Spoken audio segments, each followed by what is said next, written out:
después de estas escenas de la séptima cumbre del Pacífico, vamos a hacer un análisis. Tenemos un invitado fuera de serie, es el doctor César Álvarez, el bueno, de Centrum Católica. El doctor César Álvarez es un especialista que ha viajado por todo el mundo, ha hecho un doctorado en Francia, su pregrado lo hizo en Chile y también en el Perú, y estuvo como especialista en desarrollo económico en varios países en África y de América Latina. Bienvenido, doctor Álvarez. Muchas gracias por invitarme. ¿Cuál es su primera visión de esta séptima cumbre que hemos estado viendo, de esta inauguración?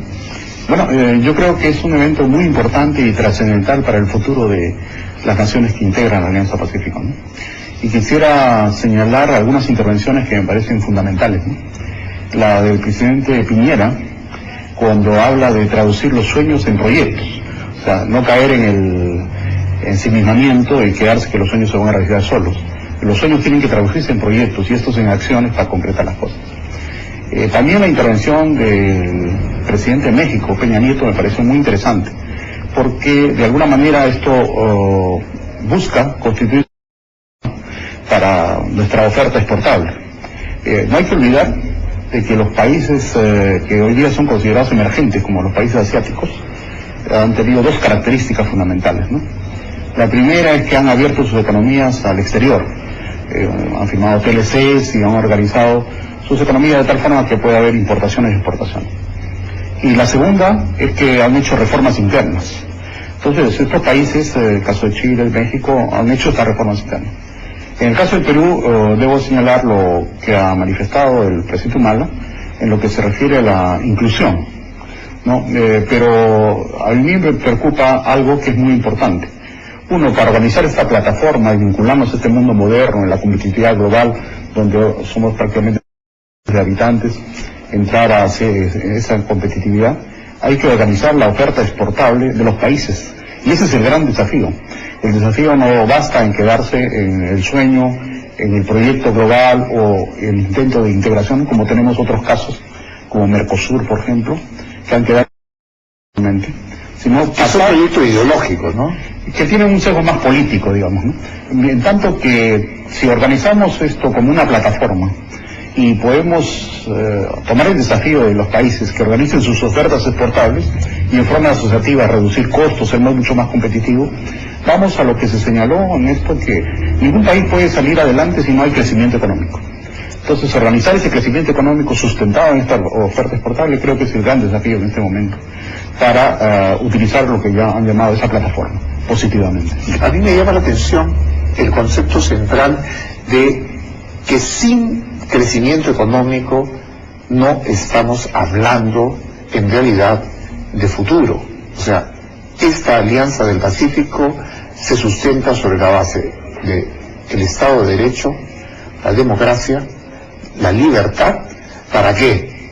Para unidos crecer económicamente. ¿Y cómo nos unimos? A través de una plataforma que nos una. No es la integración de los años 70 del gobierno de Velasco, ¿no es cierto?, ese concepto anticuado de integración, sino es un concepto moderno porque vivimos la época de la globalización, la época del mercado mundial, la época de la competitividad y algo que dijo Peña Nieto, el tema del tiempo, de la velocidad.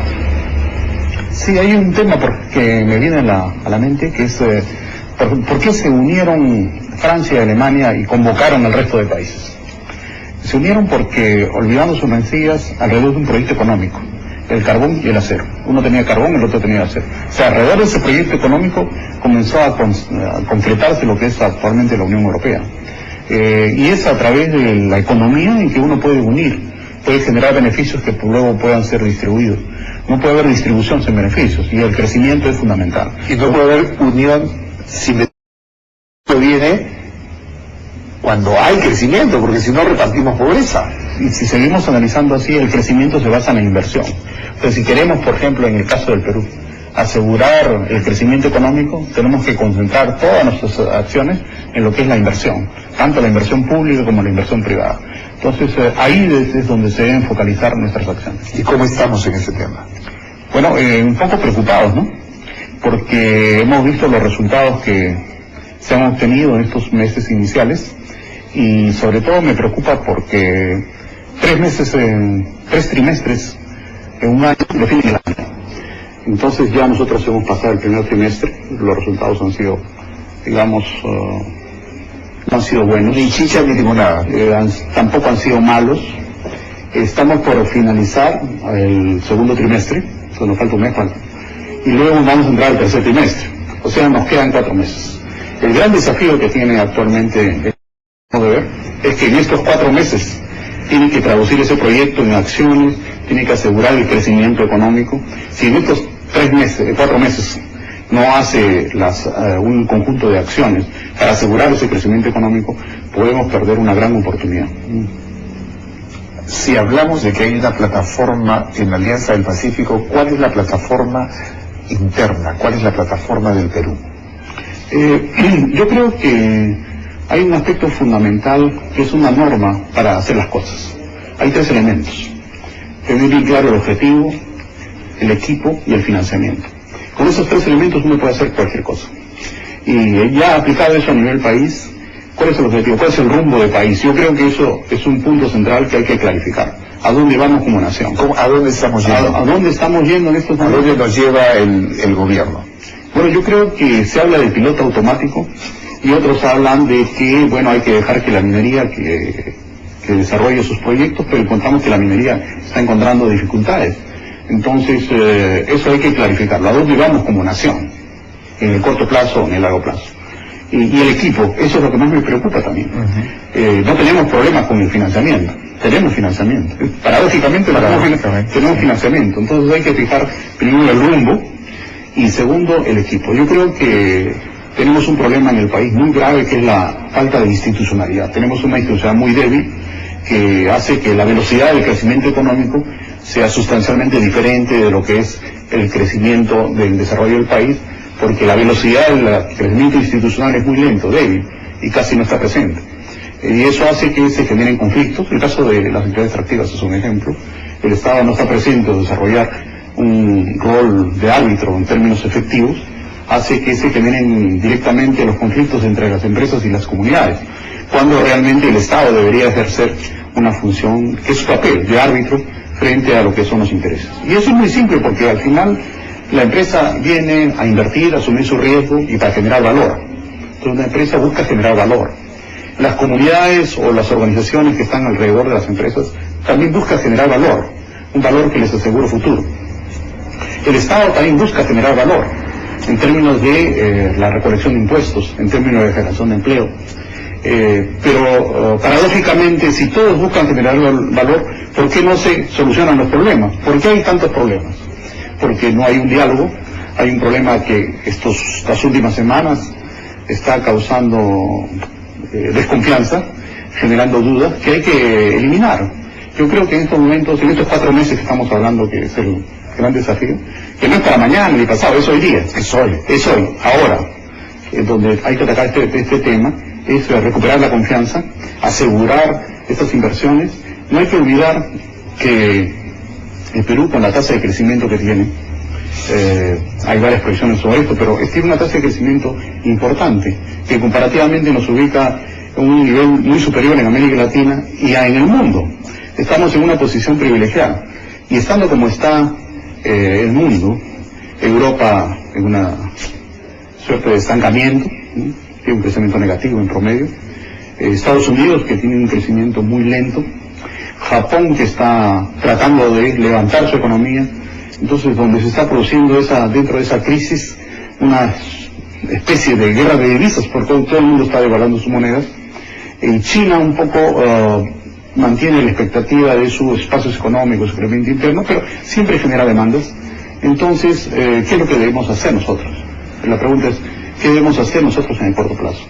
Yo creo que frente a estas necesidades hay internacional, por venir a Perú, un país que presenta esas tasas de crecimiento sostenidas de varios años, entonces, pero que al venir se encuentra, ¿qué cosa es lo que se encuentra? Se encuentran instituciones que no están muy claras. no hay un rumbo. Ese plan creo que no está haciendo su papel, debería haber un planeamiento estratégico definiendo prioridades. ¿A dónde queremos ir? Debe estar muy claro, para todos converger ahí en forma colectiva. ¿Cuál es la frontera de la actividad extractiva peruana? ¿Queremos realmente continuar con la actividad extractiva? Nosotros históricamente somos un país minero, entonces tenemos que estar muy claros, no ponernos en la posición de qué es lo que somos o no somos. O sea, dije que la frontera de la actividad extractiva desde hace 2500 años. Entonces, si lo somos, no debe haber dudas al respecto. Entonces, pero también esto con una actitud de responsabilidad social, que creo que todos lo buscan. Todos buscamos el desarrollo, todos buscamos un futuro mejor. Pero si no hay un buen rumbo no lo alcanzamos. Exactamente, entonces ese rumbo tiene que convocar. Ahora, ese rumbo, volvamos al rumbo. ¿Cómo va el rumbo? Yo no lo veo claro. El presidente tiene, con esto de Repsol, como idas y vueltas, como una suerte de discurso chavista, discurso estatista, como un discurso del siglo pasado, un discurso ya desfasado en el mundo. Bueno, justamente la falta de claridad en el rumbo es lo que origina desconfianza. Entonces recuperar la confianza es un poco difícil, pero yo creo que lo que hay que hacer es un intento de inmediato de esa recuperación de confianza, concentrar, como decía, focalizadamente el desarrollo de inversiones, fundamentalmente mineras, que se encuentran en una situación difícil algunas, por trabas burocráticas, por conflictos potenciales, y convocar a técnicos, a especialistas. Tenemos profesionales peruanos que están ocupando posiciones en diferentes entidades internacionales. Tenemos acá a nivel nacional en diferentes instituciones. Llámese el Instituto Peruano de Economía, llámese el Instituto de Estudios Peruanos, llámese GRADE, llámese Apoyo, llámese Macrocónsul, las universidades que tienen centros de investigación. Tenemos profesionales de primer nivel. Entonces, ¿por qué no convocar a estos profesionales para que pueda activarse esas instituciones? Las instituciones tradicionalmente en el Perú están acompañadas pues de funcionarios que muchas veces están más preocupados por la parte política que por la parte técnica. Entonces eso genera pues una traba, ya no solamente burocrática, sino una traba en lo que puede hacer, darle velocidad y orientación a la... Claro, vamos a hacer una pausa y volvemos con esta conversación tan interesante. Doctor César Álvarez, el bueno, el investigador, economista de Centro. Hablábamos de abrir juego. El gobierno tiene funcionarios, pero no abre juego a todas las instituciones, a todos los profesionales que el país tiene. Y eso es un grave problema para el fortalecimiento del Estado, que es el que da las normas, da las normas, regula, genera la confianza para que las empresas desarrollen, micro, pequeñas, medianas, grandes empresas. ¿Cómo rompemos este cerco en donde se ingresa al Estado por razones de amistad o partidarias más que por razones de competitividad profesional? Bueno, habíamos hablado de que, a mi modo de ver, el gobierno tiene 4 meses para hacer las cosas correctamente, y yo creo que las cosas tienen también que ser transparentes. Una forma de convocatoria a personal calificado es mediante concursos, o sea, no estamos descubriendo la pólvora, es algo tan simple como eso, o sea, concursar y que entre los mejores. No podemos estar manejando instituciones con un personal que está más en cuestiones políticas, ¿no? Nosotros necesitamos, como decía, asegurar si estamos hablando de la Alianza del Pacífico, asegurar esa oferta exportable, asegurar utilizar mejor la plataforma. También, por otro lado, necesitamos integrarnos como nación.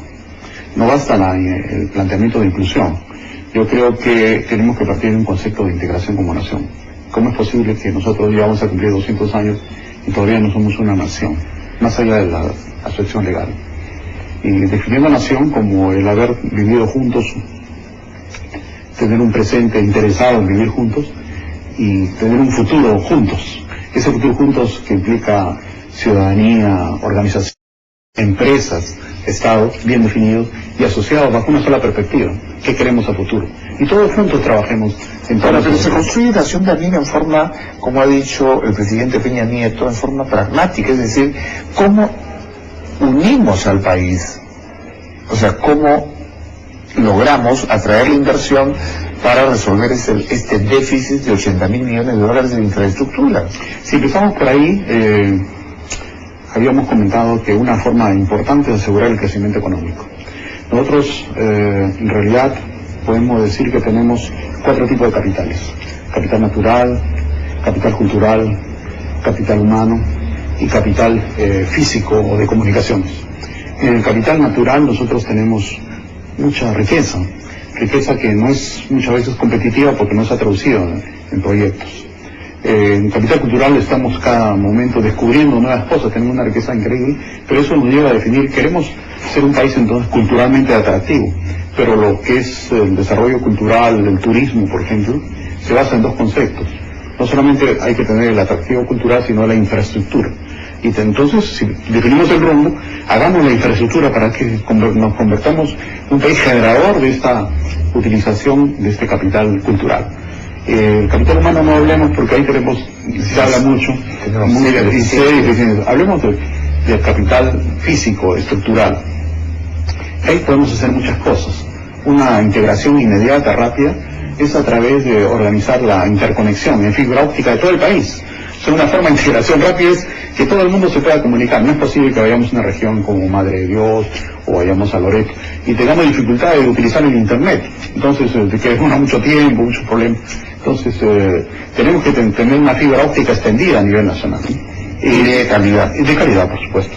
Ahora, por otro lado, en lo que se refiere al capital físico, de que hablaba de los 80.000 millones identificados, ahí tenemos soluciones planteadas y tenemos que tomar acción. Nosotros podemos desarrollar la participación público-privada. Tenemos un capital externo que está interesado en venir, tenemos limitaciones en cuanto al capital que podemos disponer para la inversión y podemos rápidamente reducir esa brecha de infraestructura para lograr, pero ahora está trabado todo eso. Justamente el gran problema es que institucionalmente está trabado, por ejemplo, por inversión, que puede tener un buen jefe, creo que no hay discusión sobre esto, pero que necesita ser reforzado técnicamente. O sea, personas que puedan resolver estos temas en forma ágil, oportuna, con calidad, y buscar que, reduciendo esa brecha de infraestructura, no solamente aseguramos la interconexión de regiones como Loreto, por ejemplo. Loreto es posible que casi 1/3 del territorio nacional no esté físicamente integrado. O que tengamos en Pucallpa, por ejemplo, productos que salen más caros traerlo de Pucallpa a Lima que traer de China o de Chile acá a Lima, por decirlo. Entonces, con esta utilización de lo que fue la asociación público-privada, podemos rápidamente reducir eso. Y algo más importante, reduce los costos logísticos. Entonces, al reducir los costos logísticos, mantenemos nuestra competitividad. ¿Cómo es posible que en términos portuarios, que tenemos todo un potencial, ¿no?, por la ubicación geográfica donde estamos, estemos concentrados básicamente en el Callao? Cuando tenemos San Juan de Marcona, tenemos lo de Boyeno, tenemos lo de Caita, tenemos Bayóvar, tenemos alternativas donde podemos nosotros resolver estos problemas para tener una mayor comunicación. Ahora que estamos hablando de plataforma, entonces, pero concentremos esa plataforma en un proyecto y en acciones. Esa es una incapacidad de este gobierno. No hay proyectos, no se ven proyectos, ¿no? Bueno, no se ven nuevos proyectos. A eso me refiero. Yo vuelvo a rescatar lo dicho por el presidente Piñera. No basta soñar. Ese sueño tiene que traducirse en proyectos, esos proyectos en acciones. Entonces, y la gerencia moderna trabaja así, trabaja con proyectos. Proyectos concretos. Así es. Entonces, y esos proyectos están apuntando a un destino común, a un futuro. Busquemos el equipo, tenemos el financiamiento. Entonces, estamos en un nuevo siglo. No podemos estar pensando en regresar a décadas pasadas. Tenemos un siglo tremendamente competitivo en este mundo globalizado. Y tenemos que ser competitivos no solamente en precios, sino también en calidad, en oportunidad. Entonces, si eso es así, también tenemos que pensar un aspecto importante, que es la tecnología. Hoy día el mundo se divide en naciones y sin tecnología. Puede haber naciones sin tecnología en forma sostenida, un crecimiento económico a largo plazo, no. Entonces, en algún momento esto se detiene. Tenemos que tener el desarrollo tecnológico. Entonces, sí. ¿Cuál es el nudo que hay que desatar, que tiene que desatar el gobierno en estos meses? El ministro Castilla, ¿cuál es el nudo o los nudos claves que tiene que desatar para que el Perú vuelva a recuperar la confianza y volver a crecer? Bueno, tiene 3 o 4 puntos que son inmediatos. Primero, definir bien claro el rumbo. ¿A dónde queremos ir? Yo creo que es fundamental. Una nave sin brújula no va a ningún sitio. Entonces, definir el rumbo. Segundo, asegurar los proyectos, públicos y privados. tenemos, por decir, los casos de los proyectos mineros. Estamos hablando, como creo que han habido otras intervenciones al respecto, estamos hablando de Conga, con casi 5.000 millones. Estamos hablando de Cañariaco, estamos hablando de casi 2.000 millones. Quellaveco, ¿qué pasa si no entra Quellaveco o tiene dificultades Quellaveco? Entonces estamos hablando de cantidades importantes. ¿Qué pasa con los proyectos hidroenergéticos de la Amazonía, que están sujetos a decisiones que van más allá del financiamiento? Los proyectos de hidrocarburos en la cuenca del Marañón. Entonces, ¿qué pasa con el déficit energético? Todo esto tiene que estar planteado en términos de perspectiva y tomar acciones inmediatas. Y para esto, yo creo que lo que le queda al gobierno es buscar un shock técnico. Ese shock técnico es convocar a los mejores profesionales que hay en diferentes instituciones internacionales, acá en el medio, más allá de diferencias ideológicas, que ya no estamos en un mundo de discusión ideológica, eso ya terminó. Estamos en un mundo de realidades, donde tienen que haber acciones que tienen que tener resultados. No, ya la discusión ideológica, eso se lo dejamos para Chávez, para Maduro. Para otras personas que tienen perder el tiempo, ¿no? Pero en estos momentos el problema acá, necesitamos un shock técnico. Y el tiempo es algo que uno no puede comprar. El tiempo de una persona, por ejemplo, el tiempo de un país. Y el tiempo de este gobierno. Y el tiempo de este gobierno. O sea, hay algo que nos hace recordar a una obra francesa, En busca del tiempo perdido. Creo que estamos en la necesidad de leer otra vez un poco el contenido de lo que podría ser el Perú frente a su búsqueda del tiempo perdido. Y recuperar ese tiempo de inmediato. Muy bien, estuvimos con el doctor César Álvarez de Centrum, investigador principal de Centrum, profesor universitario, que es nuestro invitado en los próximos días. Y ahora nos vamos a 100% Fitness.